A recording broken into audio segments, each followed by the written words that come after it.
राजस्थान सरकार में प्रतिपक्ष नेता जूली ने मंगलवार को मोती डूंगरी स्थित कार्यालय पर आमजन से मुलाकात कर उनकी समस्याओं के समाधान के दिशा निर्देश संबंधित अधिकारियों को दिए।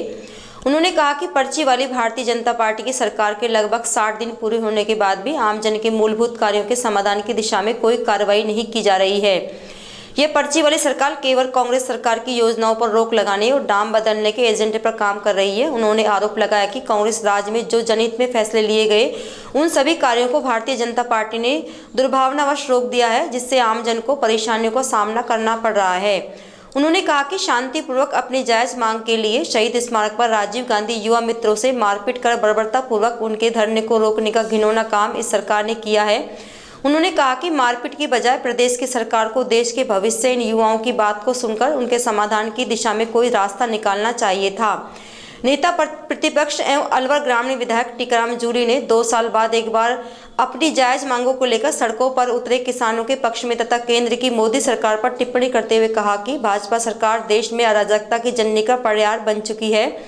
भाजपा एक तरफ तो किसानों के मसीहा कहे जाने वाले पूर्व प्रधानमंत्री चौधरी चरण सिंह को भारत रत्न देने की घोषणा कर खुद को किसान हितैषी साबित करना चाह रही है, वहीं दूसरी तरफ देश के अन्नदाता और चुनाव में भारतीय जनता पार्टी के लिए भाग्य विधाता किसानों को केवल राजनीतिक रोटियां सेकने का हथियार बना रखा है, जिसके चलते किसान अपनी मांगों को लेकर देश की राजधानी दिल्ली की ओर कूच कर रहे हैं। उन्होंने कहा कि 2 साल पहले दिल्ली की सीमाओं पर किसानों का ऐतिहासिक आंदोलन हुआ था।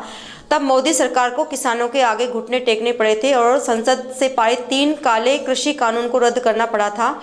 उन्होंने कहा कि खुद को किसान हितैषी बताने वाले केंद्र की मोदी सरकार की हठधर्मिता ने सैकड़ों किसानों की जान ले ली थी। चुनाव में जीत के लिए किसानों को वायदे और जुमेलों वाले पानी के ठंडे छींटे दे दिए गए थे।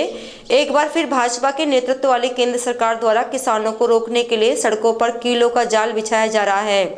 उन्होंने कहा कि देश के अन्नदाता पर ब्रिटिश शासन जैसा बर्ताव किया जा रहा है। किसान से जो वायदे केंद्र सरकार ने किए थे वे पूरे नहीं हुए हैं, इसलिए किसान वापस सड़कों पर अपने हक की लड़ाई के लिए उतरा है। उन्होंने कहा कि स्वामीनाथन की रिपोर्ट तथा किसानों की जायज मांगों को पूरा करने के लिए सरकार को किसानों से वार्ता करनी चाहिए, न कि बलपूर्वक उन्हें उनके अपने ही देश में आतंकियों जैसा व्यवहार करना चाहिए।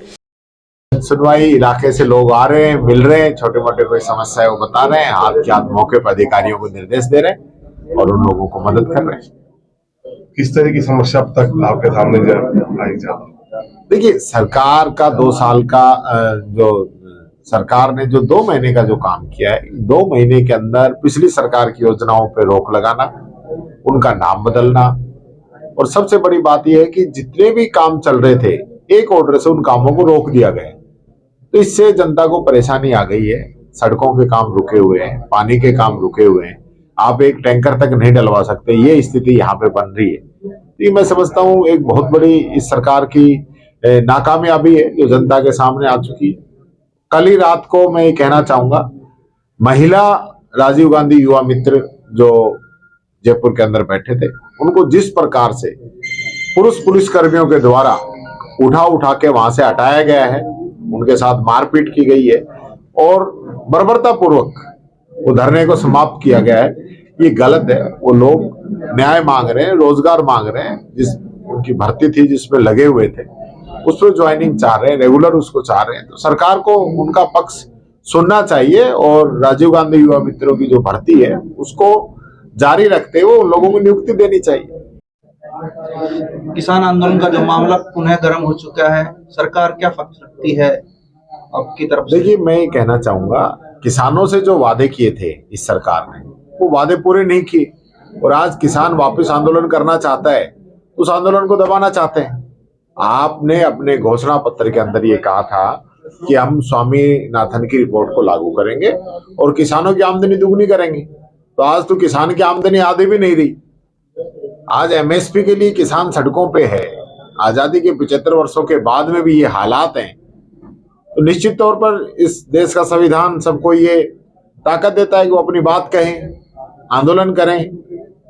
लेकिन ऐसा कभी नहीं हुआ कि जिस प्रकार से सरकार आंदोलन को दबाना चाहती है, कुचलना चाहती है। देश का अन्नदाता है, सबका पेट भरता है, आज उस अन्नदाता के रास्ते के अंदर आप कील बिछा रहे हैं, सड़कों को बंद कर रहे हैं। गलत बात, ऐसा नहीं होना चाहिए।